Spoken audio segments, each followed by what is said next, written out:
What's up, everybody? Welcome to the 3 and Out YouTube page. I'm John Middlekauff, and we are talking football all day, every day. Make sure you subscribe, like the video, share it with your friends. Let's roll, baby. What is going on, everybody? John Middlekauff, 3 and Out podcast. College football is here. It's here. We got games all weekend long. Buckle up. Cannot wait. I mean, this is an exciting time, a lot of hype. So what I thought I would do is have on John Canzano, who now runs one of the bigger Substacks, who is dialed in with the Pac-12 forever, covers Oregon, and lives up in the Portland area, and now the Big Ten. He's going to join me, and we're going to discuss a little bit of everything about college football, the breakup of the Pac-12, the hype on Oregon, some thoughts on Washington with the Belichick and the Carrolls around. He's awesome. I mean, he's been doing this for a long time and really fired up. Later, we'll have a video with Dari Noka, who is the lead anchor for the SEC network. Now Texas, Oklahoma going in there. He's an Oklahoma guy.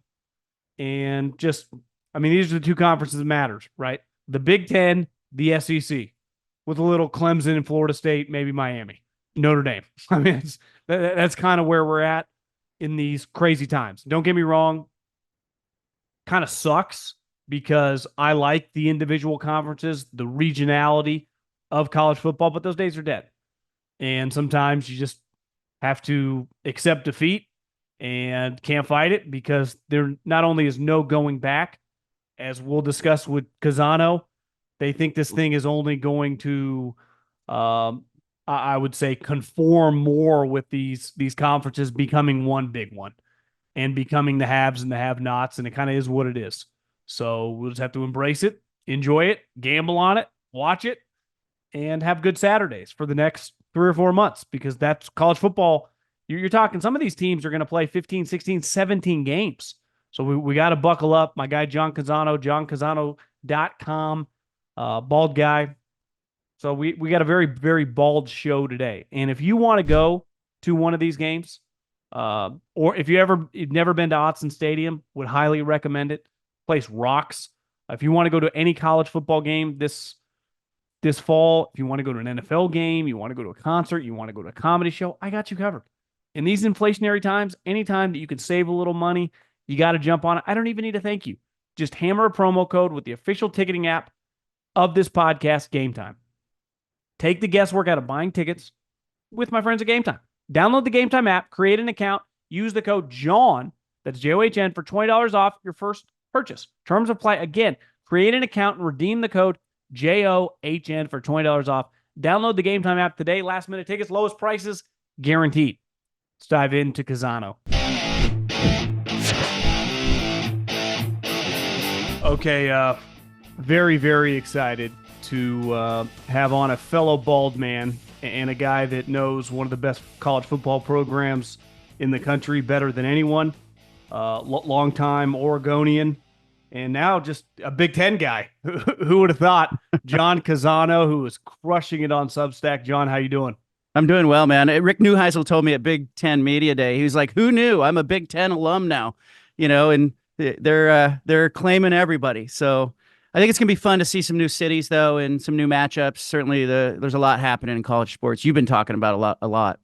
Yeah, but before we dive into Oregon and just college football coming up, I have a lot of admiration for anyone that started kind of in the old school traditional media and who's transitioned. And your Substack, The Bald Truth, is big time. And you have to be one of the bigger sports Substacks in America. So I want to say congrats, because that's awesome. Yeah. And just, your journey over the last, how many years now? Couple? It's your been entrepreneurial journey. Yeah. Mike Leach, I talked to Mike Leach when I was making the jump, and he said, you're going to be amazing without the structure of traditional media around you. And to some respects, it has been amazing. And I fashioned the thing like it's a pirate ship in honor of Mike Leach. But I had been at 6 different newspapers, and I had worked in that structure. And everything I learned at those newspapers, I still use, and it was valuable to me. So I get young people going, "Hey, can I just go right out on my own?" And I say, "No, don't do that. Go into mainstream media and pick up that sourcing and learn what you need to learn." But I had sort of hit a ceiling. And, I'm hosting a radio show that's afternoon drive radio show that airs across the state. And I was writing a column forever at the state's biggest newspaper. And I'd been there 20 years. And, everyone knows what's happening to newspapers. The newsroom was down to like 9 reporters. It had 68 when I got there 20 years ago. And I was being asked to do a bunch of things that had nothing to do with my job. And so it was scary, though, to take that actual leap where you leave like a secure situation that you could stay at forever. It was kind of a scary thing. And I talked to a lot of entrepreneurs and small business owners about kind of the exhilaration of waking up every day, knowing it's on you, knowing you have to create, that pressure. It really, it's been good for me, and it's been a lot of fun. And I think readers are now conditioned with Hulu and Netflix and YouTube and everything that they consume. I think they're conditioned to kind of go and seek out the information and subscribe here and subscribe there and kind of piecemeal together what they're reading these days. So the readers have been fantastic. It's been really cool to see the reaction from sources. Like, would the Big Ten credential me for media day? And yeah, they did. They recognized me as a nation, so to speak. So I think it's just been a lot of fun, and I get to go now where the stories are, and the readers have been great. I'm from Northern California, born and raised, and I was a Pac-12 diehard. I used to go to games at Cal at Memorial Stadium with my dad in the 90s. But it's safe to say, the way the SEC and now the Big Ten, those programs, is it safe to say you were kind of uniquely suited because the Ducks are your bread and butter, but even Oregon State, Washington State have a pretty rabid fan base for West Coast college football, which in the Bay, the Niners trump everything. I mean, Stanford was a top 5 program. They couldn't get 10,000 people there. That is just not the case with, obviously, Oregon, but even now that Washington's good, Oregon State and Washington State. Yeah, I mean, you just look at it. We talk about the stadium sizes in the SEC and the Big Ten, and they're huge.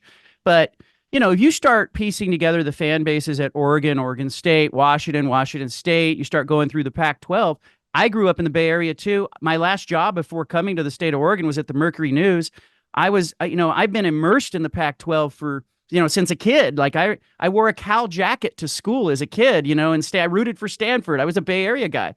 And so I think, watching 108 years get blown up was really sad. And there's a lot of tradition. And I thought about the eucalyptus trees in the parking lot at Stanford, and going to see an East-West Shrine game, and going to, see a Cal football game, and, having those experiences, and then, kind of contrasting it with what was going on from the business standpoint in major college athletics was really sad. But yes, like I left the newspaper in like February, and here came, by summer, UCLA and USC in June said, we're leaving. And so all of a sudden, I was kind of in a fortunate position to be like, okay, I'm sourced with all these schools and all these presidents.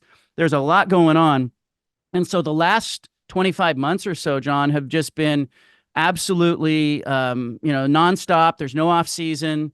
All the reporting, the Washington State and Oregon State fans are anxious. The Oregon fans are excited, but also kind of lamenting the loss of like some tradition.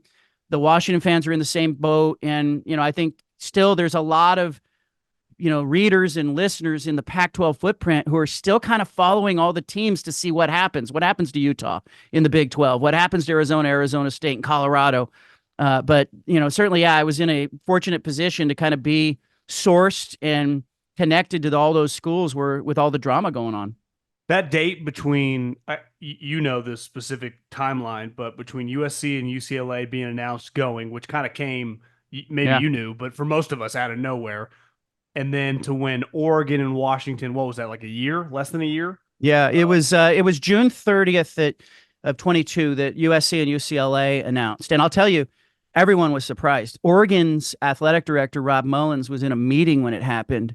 And it was like a what? What happened? He had no clue. Nobody had any clue. Nobody at Oregon, nobody anywhere had any clue. And so they tried to downplay that and be like, oh, yeah, okay, we saw signs. But no, and everybody got blindsided by that. And then it became, what do we do? They were already kind of reaching out to consultants to be like, hey, where's our value? Where's the future of college athletics going to be? So, Oregon hired their firms, Oregon State and Washington State. Everybody kind of hired their firms, their consulting firms, to figure out what was happening. But for that next year, John, it was largely 6 or 9 months of the schools saying, we have solidarity, we're in this together, we're negotiating.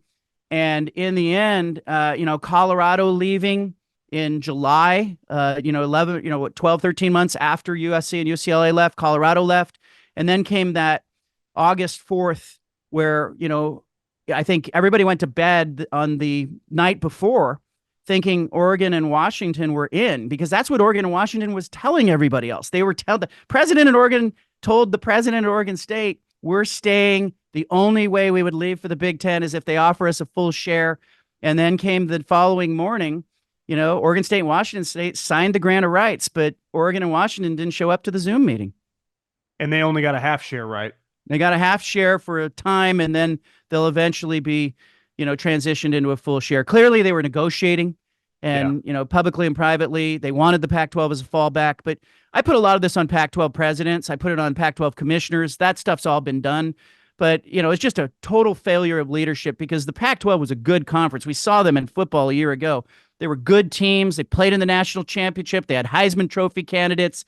All those teams are going to go off into their new conferences now, and the best teams are going to compete at the top of those news conferences. So this is really just market consolidation, and unfortunately, the Pac-12 got picked.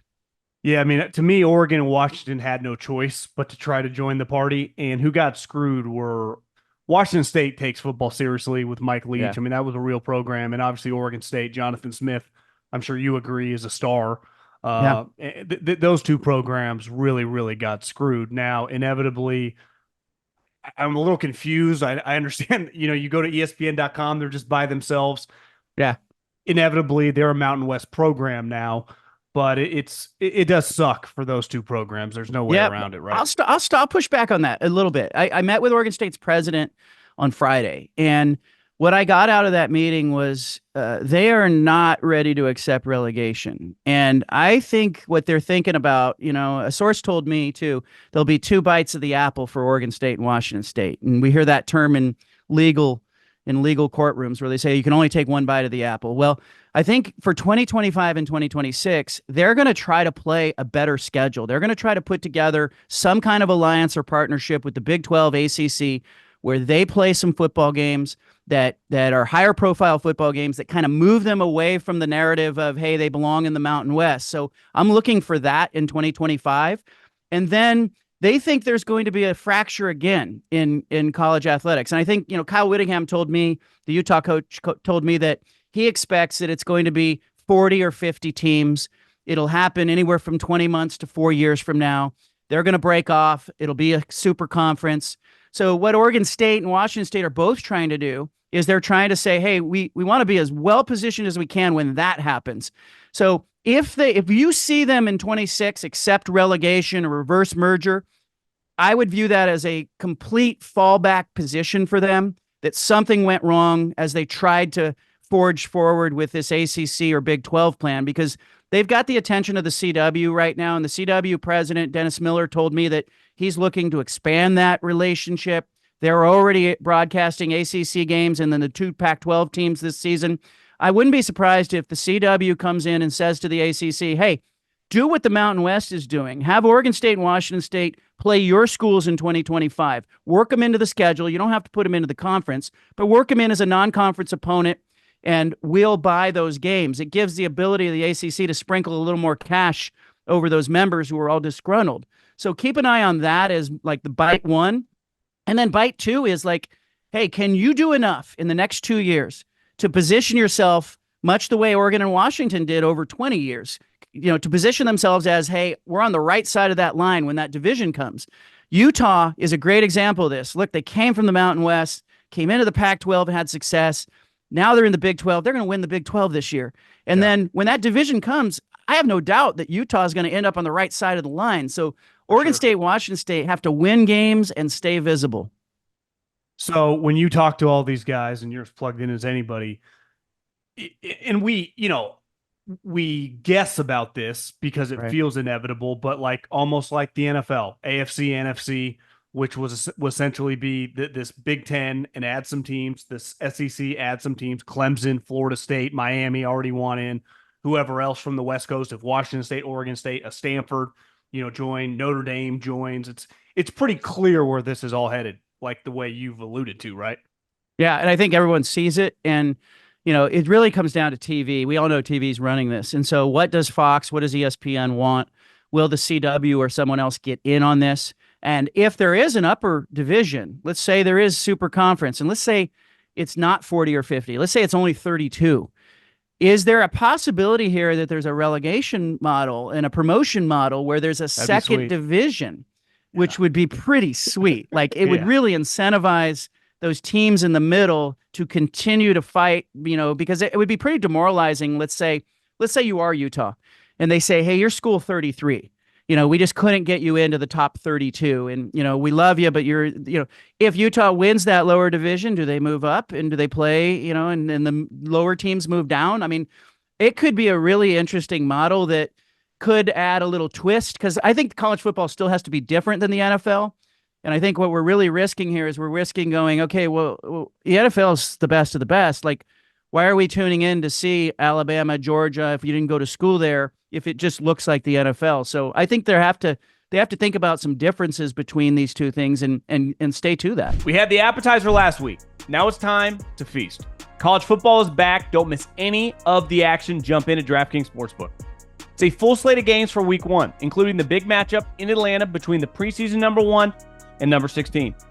It's going to be the DraftKings biggest college football season to date. Enjoy the ride now all the way through the extended playoffs. Plus, all newbies getting into the college spirit, here's something extra special. New DraftKings customers, bet $5 to get $200 in bonus bets instantly. Score big with DraftKings all college football season long.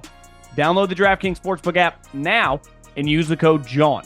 That's code JOHN for new customers to get $200 in bonus bets when you bet just $5. Only on DraftKings. The crown is yours. Okay, let's talk about Oregon, who's really thrown their hat in the ring over these last, 25 years of being a blue blood.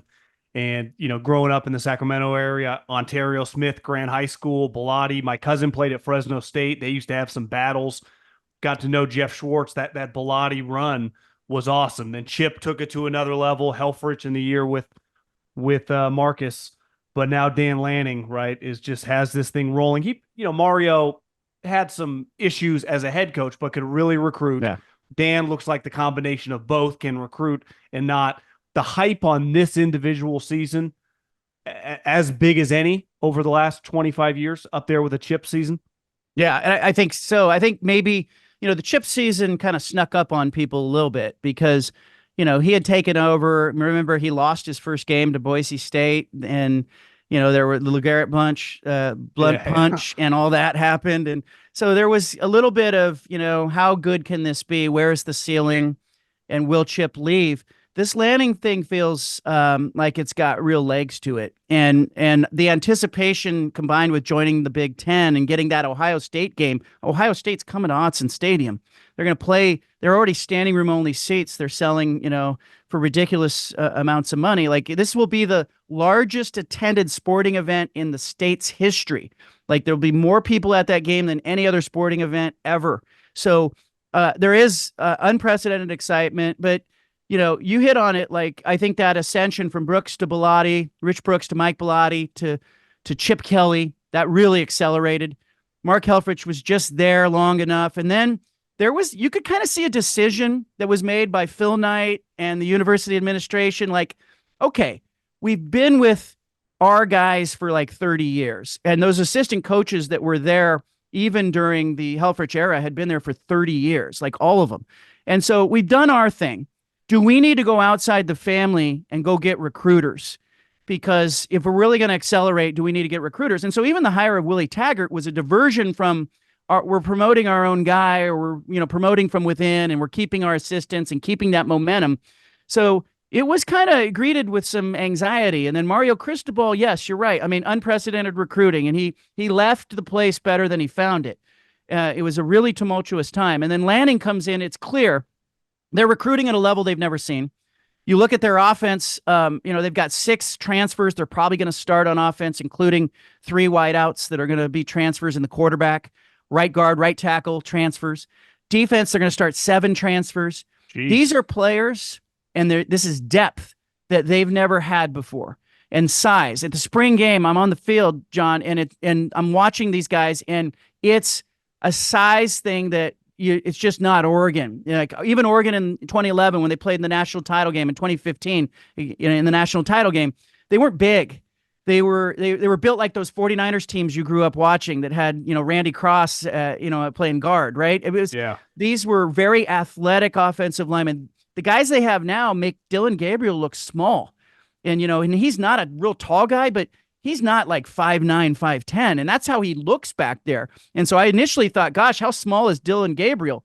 And then I stood next to Gabriel, and I was like, that's not it. His offensive line is bigger than ever. Well, when you look at Dan Lanning, I looked at his 5 losses. 1 to Kirby Smart in the first game of his career, which he was a heavy underdog. Yeah. He's lost to DeBoer 3 times, and 2 of them could have gone either way. And DeBoer's at Alabama, so that one aged pretty well. And 2 years ago to Jonathan Smith, who I think would be the Washington coach, right? Do you agree with that if everything hadn't happened 100%. the way it did? Jonathan Smith's a stud. So, I mean, I would say those 5 losses are pretty good losses. Yeah. The pressure on him, clearly Bama sniffed around. He's making a ton of money. I mean, I looked at the odds. They have the 3rd best odds to win the national championship. Behind Ohio State, they have the 2nd best odds to win the conference. They have they have better odds than Michigan, obviously going through a little transition with Harbaugh leaving, and Penn State, who's a consistent 9-10 winner. I mean, it's pretty strong going into this conference, just viewed as not quite an equal to Ohio State, but pretty darn close. So the pressure on this coach seems pretty high. Yeah, it's set up that way, isn't it? And it's funny that you mentioned the coaches, and those are good losses, right? But we kind of look at them differently because he got out-coached in that game at Washington, that first game where he went for it and didn't get anything. And you know what? I saw him in the hallway after that game. He looked sick. I mean, he looked like he knew.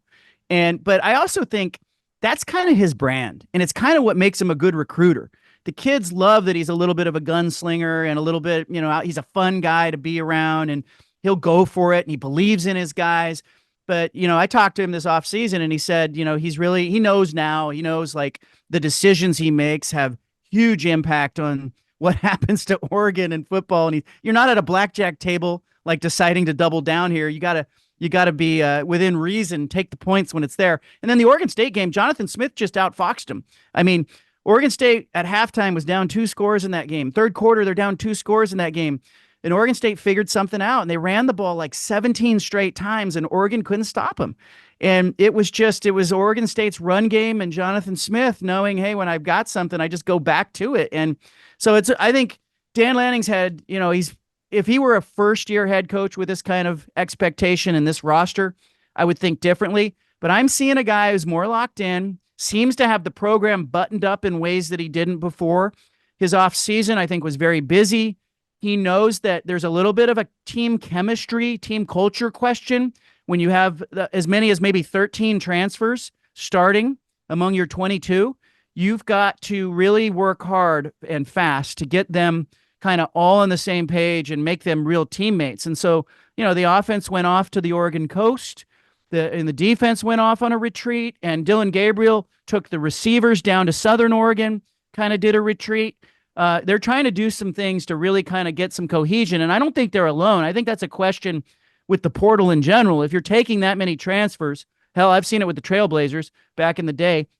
Like, you can't just assemble like all the best players, regardless of character, regardless of personality. You got to have some cohesion. So I think Oregon's trying to find that pretty rapidly, and here comes October 12th in Ohio State. Well, he hit a grand slam taking Bo Nix, which at the time was not viewed as some can't miss transfer portal guy. And I'm sure you've seen him play for Denver. He looks pretty darn good. Yeah. Now, Dillon Gabriel, who I knew he played well last year, but looking at the stats, Oklahoma was good, and he was really good.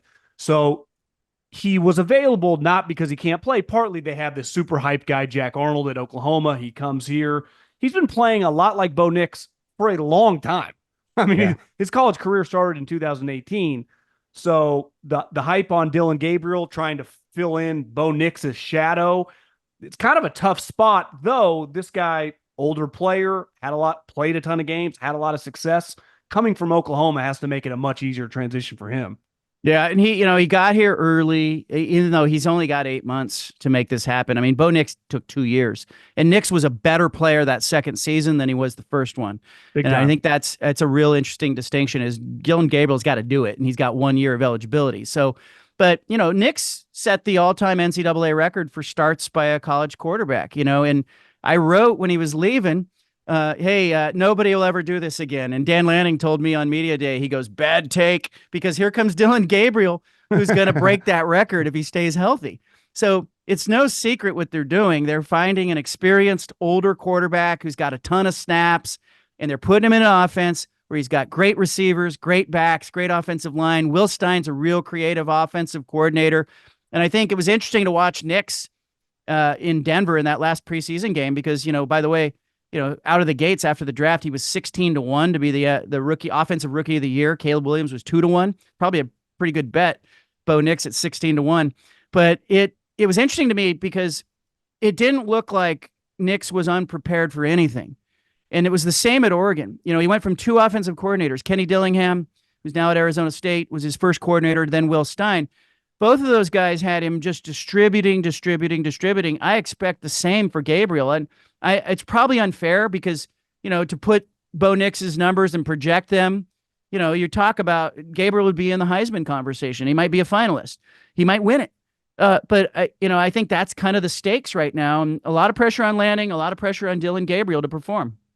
Can we go on Bo Nix really quick? Because I was scouting actually when Mariota was playing, and clearly he's, from a character standpoint, I mean, like a 12 out of 10, just physically doesn't quite have the talent, but he was the number 2 overall pick. Herbert, who physically is much more gifted, but was nitpicked in weird ways, went 6. Bo Nix was, it was a historic quarterback draft, 6 guys in the top 12, and he was last. And I'm not trying to overreact to 2 preseason games, but it looks like he's in a pretty good spot and going to work. Do you see similarities in those 3 guys? Obviously super high character guys, hard workers, love football, people love them. But, Bo Nix, a little like Herbert, little underlooked and just nitpicked in ways like, are we sure that we're not overthinking this one? Yeah. And I remember when the questions about Herbert were there about, is he too soft spoken? And I was like, gosh, he's too nice of a guy. But the thing that I loved about Herbert was, he played for Mark Helfrich. He played for Willie Taggart. He played for Mario Cristobal. It was like all of this transition. He's gone to the NFL, and what's happened? Transition. And with his head coaches. It's why I'm looking at Jim Harbaugh and Herbert together. And I'm like, this is the first time Justin Herbert has had a guy who he knows is going to be there. It's going to be kind of cool to see what he can do. But I think the common thread was, you look at the maturity of Herbert. He was at Oregon for all those years and played for all those coaches and dealt with it. You look at Nix. He goes from Auburn to, where he was booed out of town. He goes to Oregon. He plays for multiple coordinators, very mature. Mariota had a real maturity about him right when he arrived. Even as a freshman, he was, he was out handing out granola bars to homeless people and doing things like, really just had a great heart, and so I think there's a maturity to those guys. And then when you combine that, and this, like, look, I covered the NFL before coming to the state of Oregon. I was around the Niners and Raiders a lot. And Rich Gannon was the quarterback in Oakland when I was there. And Jeff Garcia was in San Francisco. Neither one of those guys were high draft picks. They had lived a little. They had flown under the radar, and they were the highest rated passers that season for the AFC and the NFC. And I asked Bill Walsh, I said, what is this about? And he goes, so much of being successful as a quarterback is being mature and the system you're in and the opportunity and the coaching staff coming together. So when I saw Sean Payton draft Bo Nix, I immediately went to DraftKings and looked at the odds and went, okay, what are the odds here on Bo Nix as the rookie of the year? And I was like 16-1. It's not a dumb bet. Like, Caleb Williams has got a lot of weapons around him, but you don't know what's going to happen. But I just think it was Sean Payton, Bo Nix together. And then in the preseason, when he was put on the 3rd team depth chart, I thought, what a smart thing for Sean Payton to do. There's no downside in putting your rookie and saying, I'm taking all the pressure off him until I need to put the pressure on him. And so even at this point, you got Bo Nix, who will turn 25 this NFL season. It's not like having a very young, inexperienced quarterback. I'll look at the comparison I like to make is Brock Purdy, who started like 48 games at Iowa State. By the time Brock Purdy got into the 49ers offense, it wasn't his first thing. Like, he had been a starter for like 4 years. Bo Nix has that experience between Auburn and Oregon. I think there's something to, I've started, I've played, I've seen some stuff. Well, one thing I think we learned with Bo Nix and Penix, when they showed up 2 years ago to Washington, Oregon, not a soul. If I would have said one guy's going to go 8 and the other guy's going to go 12, and they're both going to be pretty damn good, no one would have believed you. So when you look at Dillon Gabriel, who's on this loaded team, Will Stein, to me, is a name I have circled that if they have a big year, he's going to be interviewing everywhere. Young offensive genius. I mean, could we be looking at a first-round pick? I mean, a Heisman Trophy winner? You talk about odds. I mean, this guy's going to put up stupid numbers, is he not, if he stays on the field? Yeah, and I spent a little bit of time with Dillon, in Indianapolis during the Big Ten Media Day. He's just chill. I mean, and he's from Hawaii, and he kind of has that island vibe to him. And I left that going, I was far more impressed with him, because you watch him play and you kind of go, okay, but who is he really? And can he handle the transition? Can he handle kind of the glow that Oregon's going to have this season? And particularly, look, as much as you want to circle October 12th, it's like the way that Oregon's season schedule unfolds. They play a Big Sky opponent in week 1. Then they get Boise State, who could be the group of 5 champion who goes to the playoff. Like, that's going to be a really interesting test that comes in week 2 for Oregon. And I like that game's positioned there. And then, it becomes the Oregon State game, the Civil War. They should blow Oregon State off the field. They have far more talent, even though the game's at Oregon State. Then you get UCLA as a conference opener. That's a very manageable first Big Ten conference game, weird Big Ten game at the Rose Bowl. Then it's Michigan State and Jonathan Smith back at home. It's like Dan Lanning's getting to avenge some of the ghosts of his past. And then you get the October 12th game with Ohio State. And I kind of think there's going to be such a frenzy around that game. Rick Neuheisel told me he thinks Oregon's going to win that game because the electricity and the enthusiasm around it, and they're at home and they're talented. But that'll be the biggest game in Oregon's history. Like, you look back to the late 1800s, they haven't played a game that is going to be that exciting and that big. Were they both top 5? Maybe it was David Shaw's first or second year in Oregon. I think David Shaw beat them. They're both pretty highly ranked. But if both these two teams were undefeated coming into that game, I guess if George is undefeated too, it'd be 1 or 2 versus 3. Yeah. Which now with the playoff has a little different meaning. It's not like this could knock you out, but yeah, I mean, it's really exciting. On the quarterback thing, is it safe to say that Oregon moving forward is just going to play in this free agency thing every year and try to get one of these plug and play players? Or is that something you talked to Dan Lanning? Would they like to just have like their redshirt freshman be a 3-year starter eventually? I think eventually they would. He doesn't want to close the door on that. He was real careful when I talked to him about that the last time, because I look at his quarterback room and I can tell you, like, it's not just Dillon Gabriel. You've got Dante Moore, who was highly recruited out of high school, went to UCLA, and you got Austin Novosad, and they continue to kind of chase the best high school quarterbacks that they can sign. But I think there is a little bit of a pushback from the high school guys who are looking at Oregon and going, hey, wait a minute, do I want to go there? Or can I get there by going to somewhere else first? I want to play right away. And so it'll be interesting to see, like, I asked Dan Lanning about the room, and I said, okay, how do you keep those guys happy? And he said, you have to really sell the idea that they see the long play. Austin Novosad in the spring game was the best passer of the 3 quarterbacks. Mike Riley, the former Oregon State coach, snuck over to the Oregon spring game. He watched it. I said, what'd you think of the QBs? He said, I kind of think Novosad's the best pure thrower. And so I could see spots. Was he a high school recruit? Like, did they get him out of high school? And so they've got him in there, but I could see spots. Like, if they're trying to keep Dante Moore or Austin Novosad kind of feeling like they're part of it, I could see, like, they're going to get some playing time in the early part of the season, particularly because, look at this. I mean, there's the potential that you're going to play 16 or 17 games if you get to the national championship. And you need to have depth. And you don't want to have Dillon Gabriel out there, in a game you're leading against, your Big Sky opponent or Boise State or Oregon State for the whole game. And so I think it'll be really interesting to see how they manage that room in the early part of the season and then games that kind of get away. Do they leave Gabriel in there to kind of pile up numbers the way LSU did with, Jaden Daniels? Or, do they kind of pull the reins back a little? I think Bo Nix came out at halftime last year of their game against Portland State, and I kind of expect that's what they'll continue to do. You've been around these programs for a long time. Obviously, the change of when you lost out on a huge recruit to USC or to Texas or to whatever, he was gone. I mean, I don't follow high school recruiting that closely, but I remember Dante Moore. I mean, that was a big deal. They wanted him, goes to UCLA, plays up and down, chip leaves, boom, he's right to Oregon. So you could argue now when you lose out on a big recruit, you keep that relationship because that thing can change and it can change fast.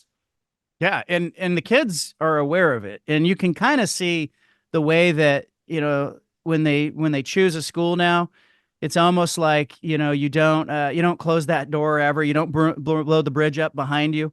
Deegan Rose is a highly recruited quarterback, came out of Central California. He's playing at Clovis High School this season. He had offers from Auburn, Oregon, Utah. All these schools wanted him. He's committed to Oregon State. He wants to play, and he knows he can go to Oregon State and he can play right away.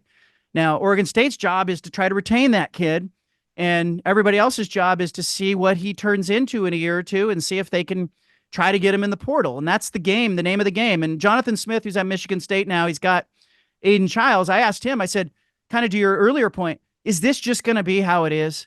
And he said, yes. He said, you're going to see the major programs that are going to kind of look around and try to cherry pick lower college football, the mid majors, the group of 5 schools. You're going to see a lot of activity in the portal. And then you're going to see other schools that are going to go out. Like, Washington State did something interesting. 23 of the 25 signees in December were high school seniors. It was strange because everybody else is going in the portal. And Jake Dickert said, hey, I can get them now. And I can get them and I can try to sell them on the idea that this is where they need to be. And if I recruit out of the portal, I'm never going to see those kids. I'm never going to get them. At least I get a year or two with them to try to convince them this is the right place. And he got a kid from your old neighborhood out of the Sacramento area. Wayshawn Parker is a true freshman running back who is going to be a star. And he was electric in the spring game. He may start for Washington State, but now the job is, can you keep that kid? Yeah, see, to me, what gets tough, and I was a GA at Fresno State. I mean, how do these programs, that guy, what Cal did with their running back, they got pretty lucky, right? They obviously paid him, but he was pretty loyal to them. I would imagine everyone was calling him. And so this running back that goes to Washington State, let's say he has a huge year. Well, who do you think's on the phone with him? Washington, Oregon, hell, Texas. Who knows? The whole country is full. It's like you have these scouting departments. I don't know if you saw the story. DeBoer's guy that he took, his GM, is making $825,000. So because he probably has 15, 20 people working for him. So it becomes very, very challenging, which is, I'm a huge Jonathan Smith guy. I mean, I just think I was a Pat Hill guy. He reminds me of that old school slam the ball. He's a throwback for being a younger guy. Clearly he freaked out, which I don't blame him, the move, and he goes to Michigan State, who paid him a lot of money, but he had coached at Washington under Peterson. He's a Pasadena guy, UCLA, Washington's. Do you think he said, oh my God? I mean, it was hard to turn down whatever he got, $80 million, but do you think he regrets that? 100%. He's not going to say it, but I talked to him at Big Ten Media Day, and I talked to him after, before and after he left. And it was interesting. 2 or 3 days before he announced that he was going to Michigan State, I asked him, are you in contact with other schools? Is your agent in contact with other schools? He was on my radio show, and he did something that no coach has ever done. He said, my agent better be on the phone talking to other schools. That's what I'm paying him for. And he said, I'm not trying to be trite about this. He goes, but that's the guy's job, to get out and see what opportunities there are for me. But I think he got scared, and he took that kind of any port in a storm mentality, and he chose the Michigan State job because it was safe and secure. I think if he doesn't go to Michigan State, probably Michigan State goes after Jake Dickert at Washington State. So I think, those two schools were left in a lurch, so to speak. But if Smith waits, he either gets Washington or UCLA. And he was a Pasadena kid who, grew up going to USC games. Those two jobs were better jobs than the job he took because he's in the Big Ten, much like at Oregon State. He's not going to be Ohio State or Michigan. He's got Oregon and USC and Washington to deal with now. What's a good season at Michigan State anymore? Like his best season, is it, being third or fourth in that conference? So I do think he probably regrets it. He'll never say it. Do you think it's safe to say that Washington is just a better job in this current landscape than UCLA? Yes, it is a better football job for sure. It's, yeah. Even you look back, when was, UCLA's last success? And like you, look, I worked at the Fresno Bee many moons ago. Okay. So I was covering those Pat Hill teams. Those Fresno State kids wanted to play UCLA. They had a chip on their shoulder because they said, you didn't recruit me. I was good enough. You didn't even drive to my house to see me. And, they play them in a Freedom Bowl or a conference game, that Reggie Bush game where Fresno State could throw haymakers. And so, there was a chip on your shoulder mentality there. But look at UCLA football historically. When have they ever really, in the last 20 years, had success? They're a basketball school going into the Big Ten conference. They're going to get their teeth kicked in. That could be a 3 or 4 win season for Deshaun Foster. But I'm looking at Washington and I'm going, look, even in a rebuild, even with DeBoer leaving, they're going to have a nice start to their season. I think in about week 5 or 6, it'll turn on them because their schedule gets tough.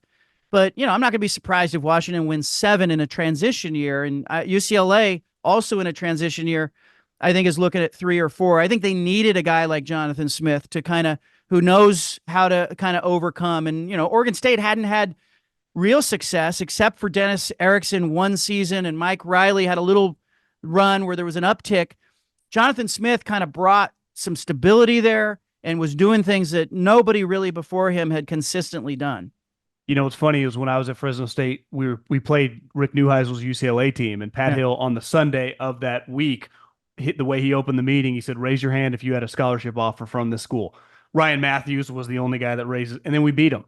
Yeah. And, I think Washington State, Oregon State, Fresno State, Boise State always had that mentality, and it served them for a lot of success, and they've had a chip on their shoulder.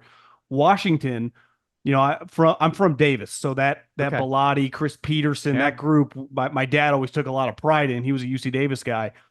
I was texting with a scouting buddy who was at Washington within the last week and a half, and he said, Steve Belichick, the practice I was at, Bill was right by his side the entire practice, and Brennan Carroll, Pete was right by his side the entire practice. So major transition year. I think I read, was it 3 or 4 guys from the 2 deep returning? So, but they do have some star power in name, even if it's the kids. The dads aren't working. And if you ask me, do you think Bill Belichick is advancing every opponent for them? I would say I would bet he does. Yeah. So they do have an advantage of those 2 guys being around.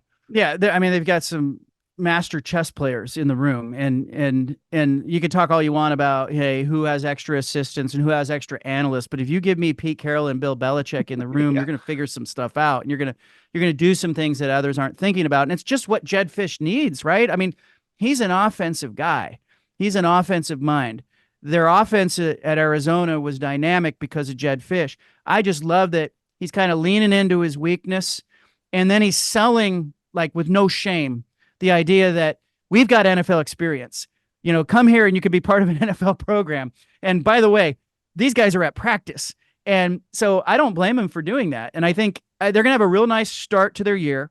Week 3 is dicey. They have to play that Apple Cup game against a very ticked off, chip on your shoulder Washington State team that's got a lot of returners. So that one's going to be a little dicey. But beyond that, I could see them being like 5-1 to start the year and having, maybe be ranked at the bottom of the top 25. But you look at their back end of their schedule, it's brutal. And it finishes with Oregon. But the back end of their schedule has them at Penn State. There's Oregon in there. I think it's going to unravel for them down the stretch. But I think Jed will be able to sit, stand tall and go, hey, we won 7 or we won 8. And we feel good about year 1. And that's not a bad place to be after your first year. Do you think as this, obviously the Civil War now is going to be moved up, it was clearly a huge rivalry if you went to Oregon or you went to Washington, played there, you live in that area. Do you think nationally this rivalry is going to get put on steroids over the next decade, given that it's going to be at the end of the year now and has a chance to really, really grow and be something cool on a bigger picture scale? Yeah, and I think the Oregon fans would always say that Oregon State's their rival in state, but it was the Washington game that had a little extra for them because for a while there Oregon State wasn't competitive, and I think this year's game with Oregon State's not going to be competitive. Everyone's pointing to end of the year, and Fox is going to blow that thing up. I mean, that is going to be they're gonna do everything that the Pac-12 should have done to make that game bigger than ever.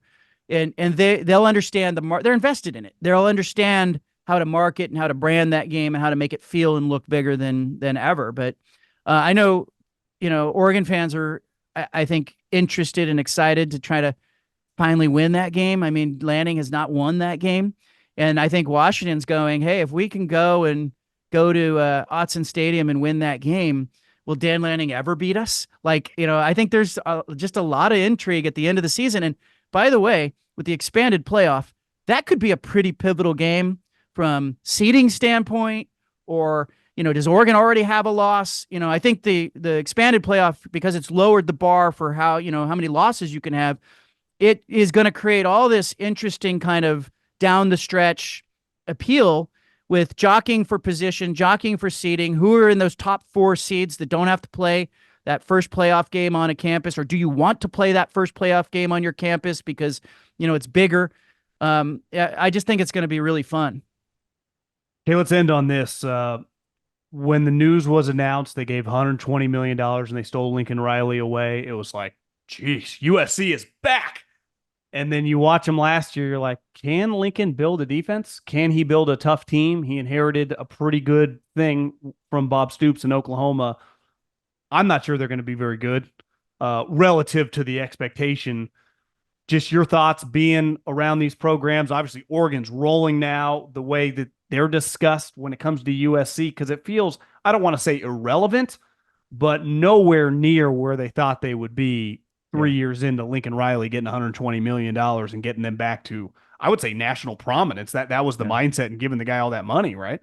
Yeah, when his AD introduced him, he said, we're going to change the landscape of college football with this hire. And, the song girls were there and the band was there. And Mario Cristobal told me at the time, and he said, not so fast. He goes, USC hasn't been able to recruit the big guys. Remember, Oregon was recruiting the biggest, baddest players out of the LA market. Oregon was going to the Coliseum and beating USC with, Southern California kids. And so it was, can Lincoln Riley get those guys? And then, oh, by the way, Caleb Williams comes in, dynamic player, probably the MVP of college football in the last 2 seasons. Really, if you look at everything he did, how many deficiencies at USC did he cover up by just running around and, playing Tecmo Bowl back there? I mean, it was phenomenal to watch him play.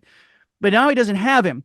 And so I'm in an interesting position with this because I talked to Lincoln Riley in Indianapolis, Big Ten Media Day. He seemed a little humbled, and that worried me because I thought, if we don't need him humbled. We need, the rest of this conference needed Lincoln Riley walking around thinking like he was the best thing ever. But suddenly, he was getting beat up a little bit by the questioning. People were saying, are you an upper tier team? These were questions USC doesn't get. And so, they didn't pay him $120 million to go in there and win 7 or 8 games. So there's a lot of pressure on him. And I'll be really interested to see the new defensive coordinator. Can anybody put a defense together with the way that offense plays? It's a little Mike Leach-like. Can you, or Chip Kelly-like even too, because they put a lot of pressure on your defensive coordinator when you play the way they play on offense. But here's the thing, there's something about this season, John, where I'm a little looking at USC going, could they be a little bit of a surprise? Now that we're not expecting anything, you know what I mean? The trend is usually your friend, but every once in a while it'll bite you. So I kind of look at this and I go, is this the year that USC is sneaky good? All of a sudden when nobody's expecting them. I don't know. They still have some talent. I think Lincoln Riley can coach offense like crazy. He's just about as good as anybody. If they find anything on defense, could they be a little more balanced and therefore could they be better? I don't know. Will they sneak up on anybody? I always had the theory in college football, pre-transfer portal, that the head coach, if he's from that overall region, it's much easier. When you look at the West Coast, Jeff Tedford, Cal, West Coast guy, Pete Carroll, LA guy, USC, Chris Peterson, UC Davis, Boise, Oregon, Bilotti, West Coast guy. Maybe now with transfer portal, it doesn't matter as much. I mean, Dan Lanning's a good example. I do think the Lincoln fit, though, small town Texas guy, Oklahoma, is a little weird in LA. Yeah. I'm sorry. It just is. I saw, not to be stalkerish, but I saw like a picture of his house, and, the Lincoln Riley buys a house was the headline. And here's the photos and I was looking at all the bedrooms, and the backyard had a pool. And I was like, this is not kind of what he came up in. And it's not at all him.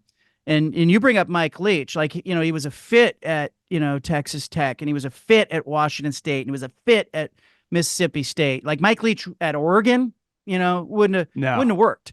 And so I do kind of wonder if that is a little bit of the problem. The identity of the school doesn't fit the identity of the coach. Lanning's another example, though, too. He's a Kansas City guy, rural Kansas City guy. He went to William Jewell College. He doesn't have an alma mater calling him home. He, I think a lot of people believe he'll stay at Oregon unless it's the NFL. Like if the Kansas City Chiefs call him 10 years from now, maybe he goes. But Lanning grew up on like 5 acres and is kind of a country kid.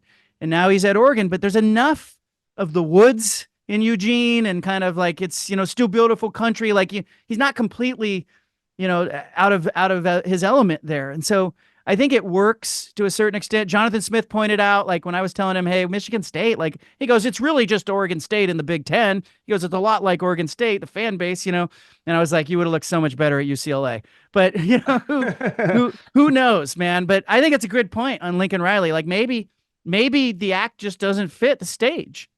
Yeah, I mean, I got that thing just red flagged, especially if it gets weird this year. So I'll end on this, actually. What's a successful season for Oregon? Do they have to win the national championship? Can they make the Final Four if they are in the Big Ten championship game against Ohio State? Like, how would you view it to be like, what, that was his third year, that went well?